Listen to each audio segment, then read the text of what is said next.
I am Simhachalam Kuluku, working as school assistant biological science in Jilla Parishad High School, Penta, Bobbil Mandal.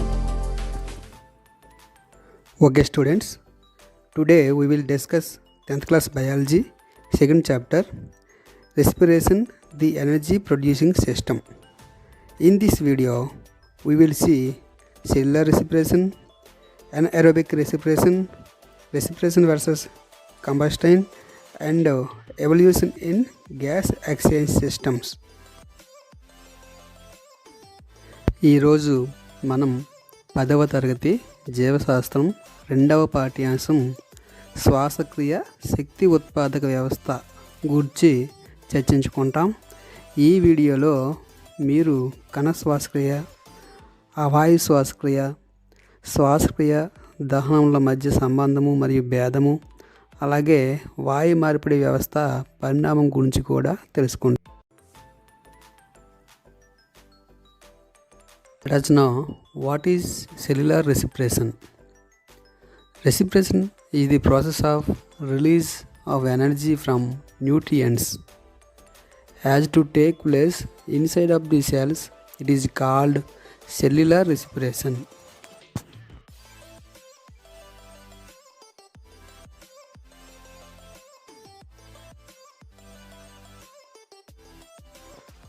We know that there are two types of cells, prokaryotic cells and eukaryotic cells. In the same way, respiration is also of two types, aerobic respiration and anaerobic respiration. Eukaryotic cells that have mitochondria in them uses of oxygen to release energy from glucose. This kind of respiration is called as aerobic respiration.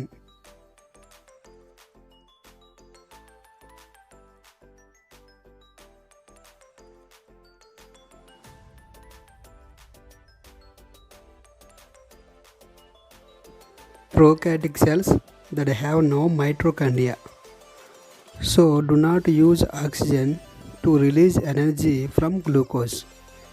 This kind of respiration is called anaerobic respiration.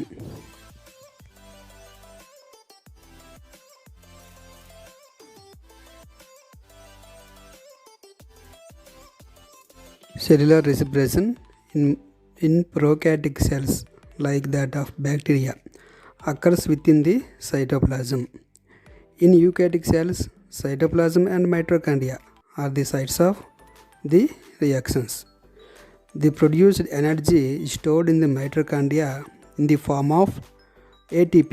ATP means adenosine triphosphate. That is why mitochondria are called powerhouse of the cell. ATP means adenosine triphosphate. It is a small parcel of chemical energy. The energy currency of these cells is ATP, an energy-rich compound that is capable of supplying energy whenever needed within the cell. Each ATP molecule gives 7,200 calories of energy. This energy is stored in the form of phosphate bonds. If the bonds is broken, the stored energy is released.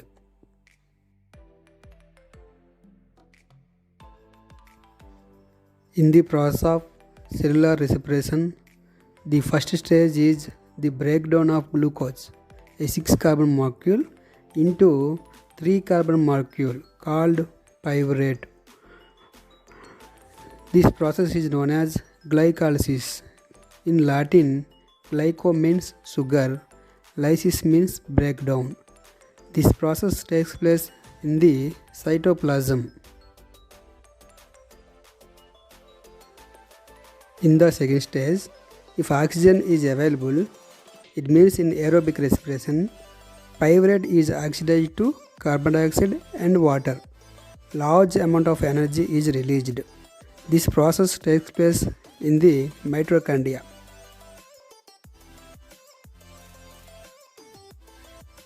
In the second stage, if absence of oxygen, pyruvate is converted into ethanol or ethyl alcohol and carbon dioxide. Less amount of energy is released. This process is known as fermentation in the yeast.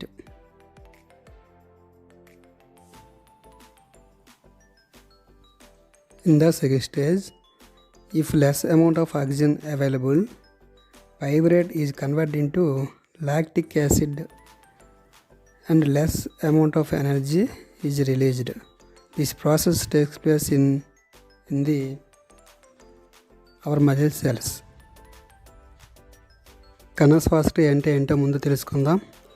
ఆహార పదార్థాల్లో రసాయన బంధాన్ని విడగొట్టి శక్తిని విడుదల చేసే ప్రక్రియనే మనం శ్వాసక్రియ అంటాం. ఈ ప్రక్రియ కణం లోపల జరుగుతుంది కాబట్టి కణ శ్వాసక్రియ అని అంటాం.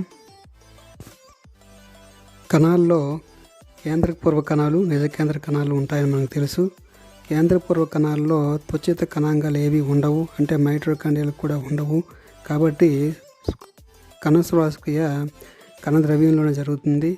అదే నిజ కేంద్ర కణాల్లో అయితే కణ శ్వాసక్రియ కణ ద్రవ్యంతో పాటు మైటోకాండ్రియాలో కూడా జరుగుతుంది.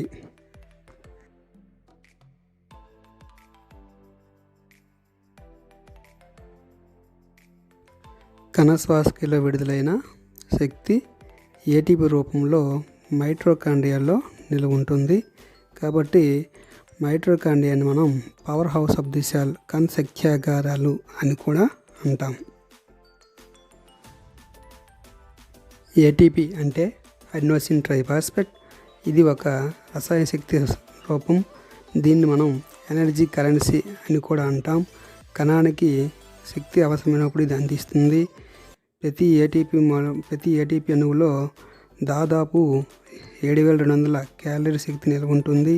ఈ ఫాస్ఫేట్ బంధాల రూపంలో నిల్వ ఉంటుంది. ఈ ఫాస్ఫేట్ బంధాలు విచ్ఛిన్నమైనప్పుడు శక్తి విడుదలవుతుంది. కణ శ్వాసక్రియలో మొదటగా 6 కర్బన పరమాణువులు కలిగిన గ్లూకోజ్ అణువు 3 కర్బన పరమాణువులుగా కలిగిన పైరువేట్గా మారుతుంది.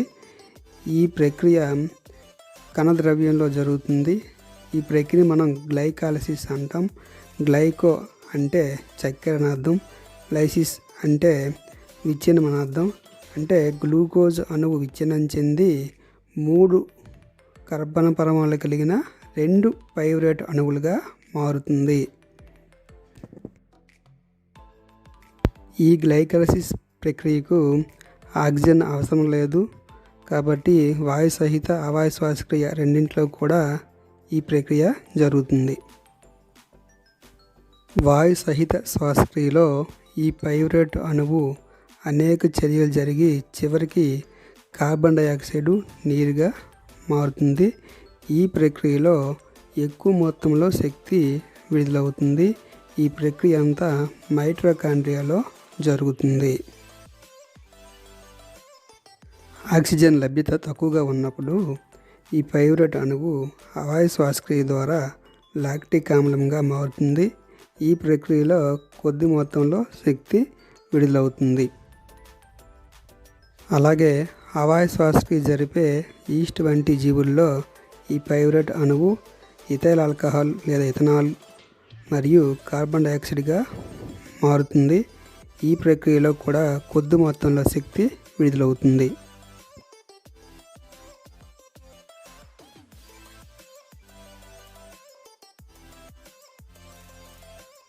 ఆక్సిజన్ లేకుండా శక్తి ఎలా విడుదలవుతుందో చూద్దాం. మనకు కొన్ని సందర్భాల్లో, అంటే ఆటలాడే సమయంలో కావచ్చు, వ్యాయామం చేసేటప్పుడు కావచ్చు, మనకి ఎక్కువ శక్తి అవసరం అవుతుంది. అలాంటి సందర్భంలో మనకు తెలియకుండానే మనం ఎక్కువసార్లు ఊపిరి తీసుకుంటాం. దీనివలన ఎక్కువ మొత్తంలో ఆక్సిజన్ శరీరానికి లభించి కావాల్సిన శక్తి అనేది విడుదలవుతుంది. అయితే కొన్ని సందర్భాల్లో, ఉదాహరణకు 100 మీటర్ల పరుగు పందెంలో ఉన్న ఒక క్రీడాకారుని తీసుకుంటే ఆయన పరుగు పెట్టడానికి ఎక్కువ మొత్తంలో శక్తి కావాలి ఆయనకి. కానీ ఆ సందర్భంలో అతడు తన ఊపిరిని బిగబట్టుకొని పరుగు తీస్తుంటాడు. దీనివలన శరీరానికి కావలసిన ఆక్సిజన్ అనేది లభించదు. అలాంటి సందర్భంలో శరీరంలో ఉన్న కండర కణాలు అవాయు శ్వాసక్రియను జరిపి శక్తిని అనేది విడుదల చేస్తాయి. ఈ అవాయు శ్వాసక్రియలో గ్లూకోజ్ అణువు విద్యుత్ చెందగా ఏర్పడిన పైరువేటు లాక్టిక్ ఆమ్లంగా మారి శక్తిని విడుదల చేస్తుంది. ఇలా విడుదలైన లాక్టిక్ ఆమ్లం కండరాల్లో చేరి కండరాల నొప్పికి కారణమవుతుంది. అయితే మళ్ళీ విశ్రాంతి దశలో తగినంత ఆక్సిజన్ లభించినప్పుడు ఈ కండరాల్లో ఉన్న లాక్టిక్ ఆమ్లం తిరిగి గ్లూకోజ్గా మారుతుంది. వ్యాయామ సమయంలో రక్తంలోని లాక్టిక్ ఆమ్లం గాఢతను ప్రభావితం చేసే అంశాన్ని చూపించే గ్రాఫ్ ఇక్కడ ఇవ్వబడింది. ఇందులో x అక్షం కాలాన్ని నిమిషాల్లో తెలియజేస్తే y అక్షం రక్తంలో లాక్టిక్ ఆమ్ల గాఢత మిల్లీగ్రామ్ పర్ ఘనపు సెంటీమీటర్ను తెలియజేస్తుంది. ఈ గ్రాఫ్ ద్వారా తెలిసింది ఏమిటంటే వ్యాయామం మొదటి దశలో లాక్టిక్ ఆమ్ల గాఢత తక్కువగా ఉన్నప్పటికీ తక్కువ సమయంలోనే అది అత్యున్నత స్థానానికి చేరుకుంటుంది. తిరిగి సాధారణ స్థితికి రావడానికి చాలా సమయం పడుతుంది.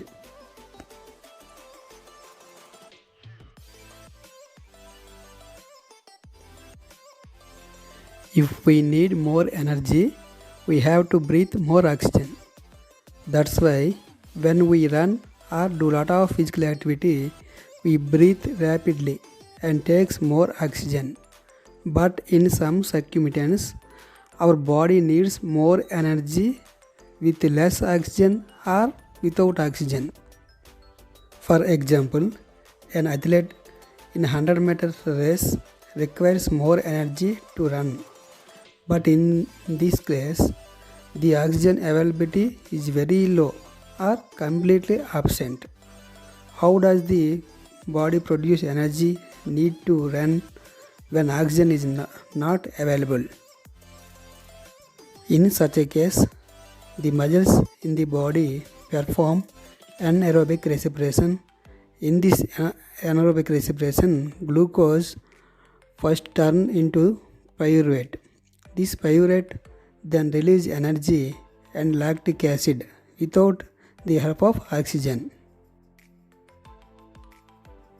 Accumulate of this lactic acid in the body causes muscle pain. This is a temporary reaction in which lactic acid is converted back into glucose when enough oxygen is available. Observe the graph of lactic acid accumulation in the muscles of an athlete. In this graph, the x-axis represents the time in minutes, while y-axis represents the concentration of lactic acid in blood, milligram per cubic centimeter. This graph shows that initially the concentration of lactic acid was low and reached the highest level in a short time. It took a long time to reach the normal level again.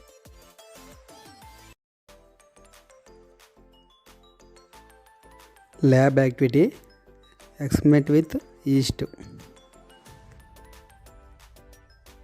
Aim of the activity: to prove that heat and carbon dioxide are released during anaerobic respiration. Materials required: thermoplask, thermometer, U-shape and L-shape delivery tubes, 2 holded rubber corks, glucose solution, yeast powder, liquid paraffin, Janus green B or Diogen green B solution and bicarbonate solution. Procedure: first take the glucose solution and remove dissolved oxygen in it.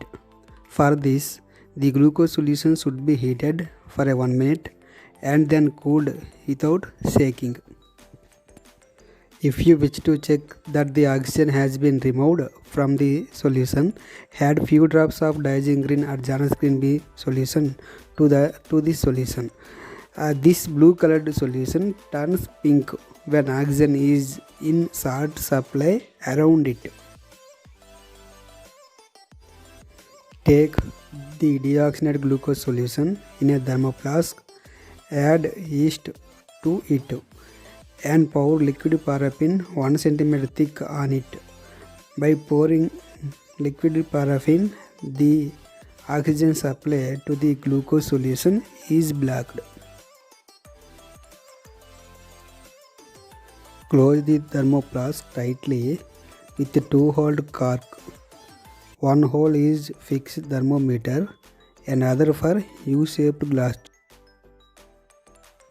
The other end of U-shaped glass tube should be placed so that the beaker containing the bicarbonate solution is immersed in the solution. Note the initial temperature and leave the setup for 2 to 3 hours and observe. Observations. We observe that the rise in temperature in thermometer and also observe that bicarbonate solution turns into milky white. Inference. In this experiment, yeast performed anaerobic respiration, releasing heat and carbon dioxide. This released heat causes a rise in temperature in thermometer and the carbon dioxide to convert the bicarbonate solution into milky white.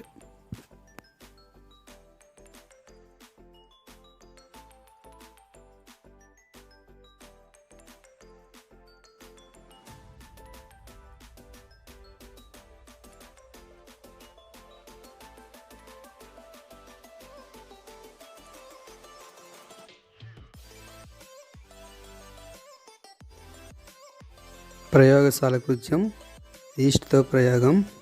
ఉద్దేశ్యం Hawaii శ్వాసక్రియలో carbon dioxide మరియు ఉష్ణం విడుదలవుతుందని నిరూపించుట.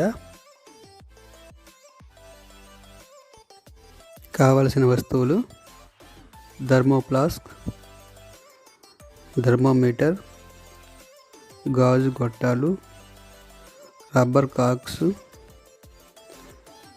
కావలసిన ద్రావణాలు: glucose ద్రావణం, liquid paraffin ద్రావణం, జానస్ green be ద్రావణం, bicarbonate solution, అలాగే east powder.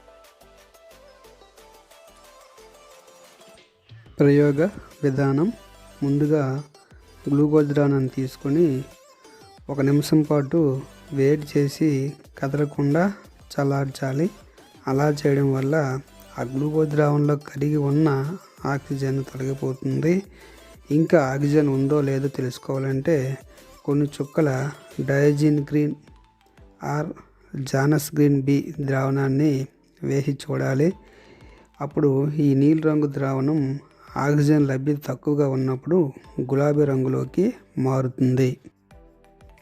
తరువాత థర్మోఫ్లాస్క్లో oxygen తొలగించిన glucose ద్రావణాన్ని తీసుకొని ఆ ద్రావణానికి కొద్దిగా ఈస్ట్ను కలిపి దానిపై 1 సెంటీమీటర్ మందంలో ద్రవ పారాఫిన్ను పోయాలి. ఇలా ద్రవ పారాఫిన్ను పోయడం వలన గ్లూకోజ్ ద్రావణానికి ఆక్సిజన్ సరఫరా నిరోధించబడుతుంది. తర్వాత 2 రంధ్రాలు గల రబ్బర్ క్లాక్ను థర్మోఫ్లాస్క్ అమర్చి ఆ రంధ్రాల్లో ఒక రంధ్రం గుండా ఉష్ణమాపకాన్ని, రెండవ రంధ్రం గుండా యు ఆకారపు గాజు గొట్టాన్ని అమర్చాలి. యు ఆకారపు గాజు గొట్టం యొక్క రెండవ చివరను సున్నపు తేట కలిగిన బేకర్లో మునిగి ఉండేటట్లు ఉంచాలి. ఈ మొత్తం అమరికను దాదాపు 2 నుంచి 3 గంటలు ఉంచి పరిశీలించాలి. పరిశీలనలు: థర్మామీటర్లో రీడింగు పెరిగింది, అలాగే సున్నపు తేట పాల వలె మారింది. కారణం: ఈ ప్రయోగంలో ఈస్ట్ హవాయి శ్వాసక్రియను జరిపి కార్బన్ డైఆక్సైడ్ మరియు ఉష్ణశక్తిని విడుదల చేస్తుంది. ఈ ఉష్ణశక్తి వల్ల మనకి ఉష్ణమాపకంలో రీడింగ్ అనేది పెరిగింది. అలాగే కార్బన్ డైఆక్సైడ్ వలన సున్నపు తేట పాల వలె మారింది.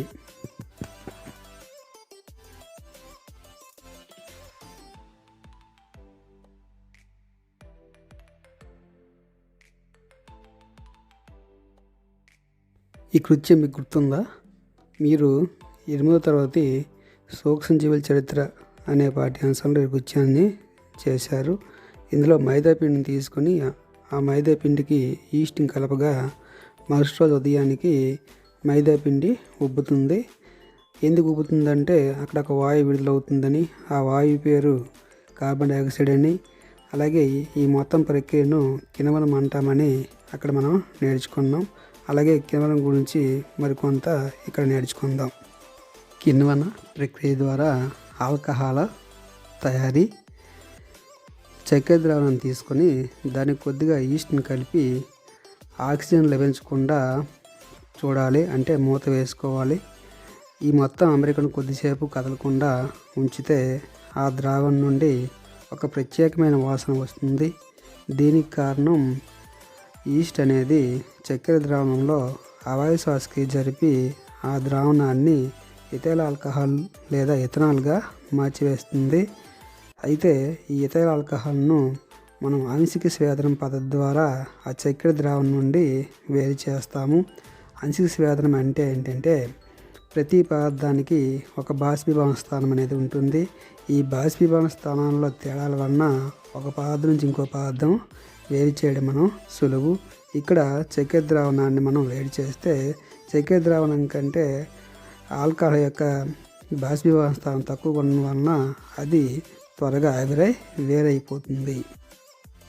ఈ విధంగా ఆల్కహాల్ను పారిశ్రామికంగా పెద్ద ఎత్తున తయారు చేస్తారు. Let us recall Maida dough and yeast powder activity that you performed in class 8th in the chapter The Story of Microorganisms. In this activity, carbon dioxide gas is released and volume of the dough has increased. Here we know that fermentation has taken place. Now let us learn how to make alcohol by fermentation. If yeast and sugar solution are left to stand without oxygen for some days, they develop a characteristic smell caused by production of new compound called ethanol, which has been manufactured by the yeast from sugar solution.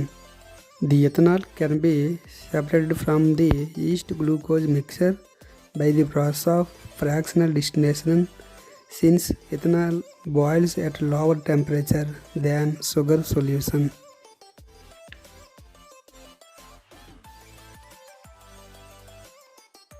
Industrially, large quantities of alcohol are produced by this fermentation method.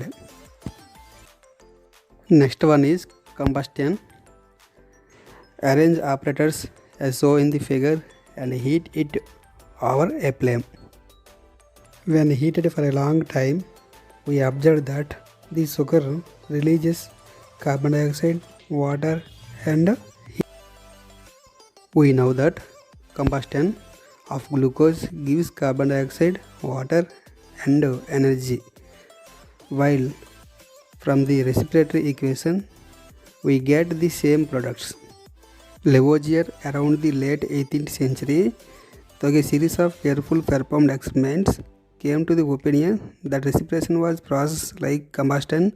He wrote in Completion in 1783, respiration is a combustion process.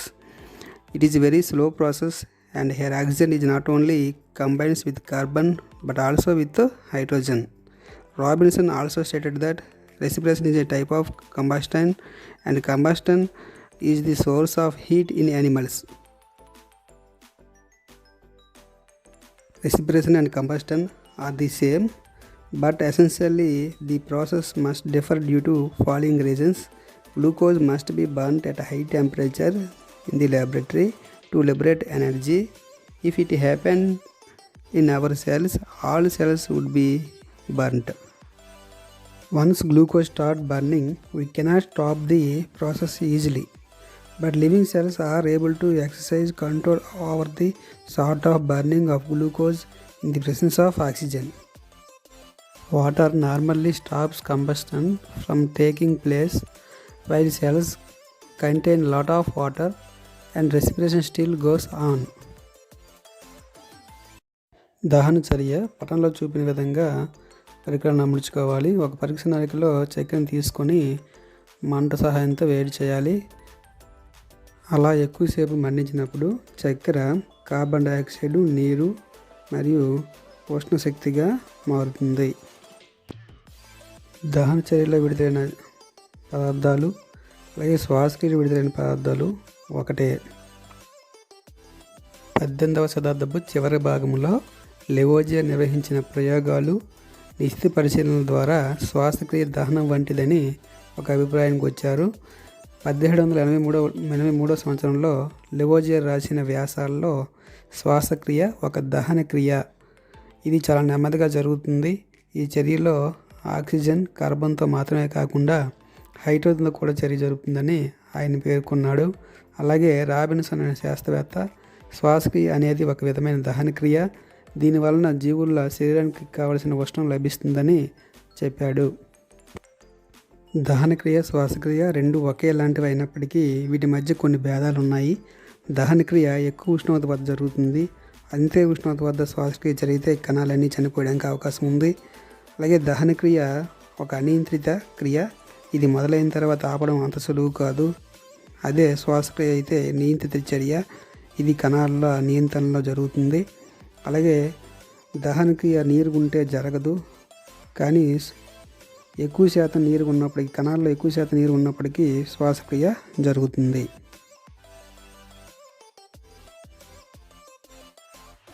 జీవ కణాల్లో ఉష్ణ విడుదల. మనం ఉష్ణ రక్త జంతువులం. మన శరీర ఉష్ణోగ్రత ఎల్లప్పుడూ స్థిరంగానే ఉండాలి. కానీ మన శరీర ఉపరితలం నుంచి నిరంతరం మనం ఉష్ణాన్ని కోల్పోతూ ఉంటాం. కాబట్టి మనం కోల్పోయిన ఉష్ణాన్ని తిరిగి పూరించడానికి మన శరీరంలోని కణాలు కణ శ్వాసక్రియను జరిపి నిరంతరం ఉష్ణాన్ని ఉత్పత్తి చేసి మన శరీర ఉష్ణోగ్రతను స్థిరంగా ఉంచుతాయి. Heat production by living organisms. We are warm-blooded animals. Our body temperature should always be constant, but we are continuously losing heat from our body surface. However, the cells in our body carry out cellular respiration, produce heat, and keep our body temperature constant. Evolution in gas exchange system. Exchange of gases is common life process in all living organisms, but it is not same in all. Single-celled organisms like amoeba or multicellular organisms like hydra and planidia obtain oxygen and expel carbon dioxide directly from the body by the process of diffusion. In other multicellular animals, special organs are evolved. Animals, either terrestrial or aquatic, adapt to different types of respiration and possess different types of respiratory organs, mostly depending on the habitat in which they live. Body size, available to water, the type of their circulatory system are some of the reasons for the animals to develop different types of respiratory organs. We will see triangular respiratory system in insects like cockroach, grasshopper, etc. Tracheal respiratory system consists of a series of tubes called trachea. This is divided into fine branches called tracheals, which carry air directly to the cells in the tissues. Some aquatic animals, like fishes, have developed special organs for respiration, which are known as gills or bronchi. Blood supplied to gills through capillaries, which have thin walls where gases are exchanged. This is called bronchial respiration. Respiration through skin is called cutaneous respiration. Frog can respirate through cutaneous respiration and primary respiration, as well as buccopharyngeal cavity respiration. Animals like reptiles, birds, and mammals respirate through lungs, is called pulmonary respiration. వాయు మార్పిడి వ్యవస్థ పరిణామం. వాయు మార్పిడి అనేది అన్ని జీవుల్లో జరిగే సాధారణమైన జీవ ప్రక్రియ. కానీ అన్ని జీవుల్లో ఇది ఒకే విధంగా జరగదు. అమీబా వంటి ఏకకణ జీవులు, హైడ్రా, పనేరియలు, గుండ్రటి పురుగులు మరియు వానపాములు వంటి బహుకణ జీవుల్లో శరీర ఉద్యమం ద్వారా వ్యాపన పద్ధతిలో శ్వాసక్రియ జరుగుతుంది. అలాగే ఇతర బహుకణ జీవుల్లో ప్రత్యేకమైన శ్వాస అవయవాలు ఏర్పడతాయి. మనకి భౌమ మరియు జలవాసాల్లో నివసించే జీవులు వివిధ రకాలైన వాయు మార్పిడి సాధనాలను కలిగి ఉంటాయి. వాటి యొక్క శరీర పరిమాణం, అలాగే నీటి లభ్యత, ప్రసరణ వ్యవస్థ రకాన్ని బట్టి ఆ శ్వాస అవయవాలు అభివృద్ధి చెంది ఉంటాయి. బొద్దింక, మిడత వంటి కీటకాల్లో వాయునాళ వ్యవస్థ ద్వారా శ్వాసక్రియ జరుగుతుంది. వాయునాళ వ్యవస్థలో వాయునాళాలు అనే గొట్టాలు శరీరం అంతటా వ్యాపించి ఉంటాయి. వాయునాళాలు వాయు నలికలుగా చీలి కణాలకు ఆక్సిజన్ను నేరుగానే అందిస్తాయి.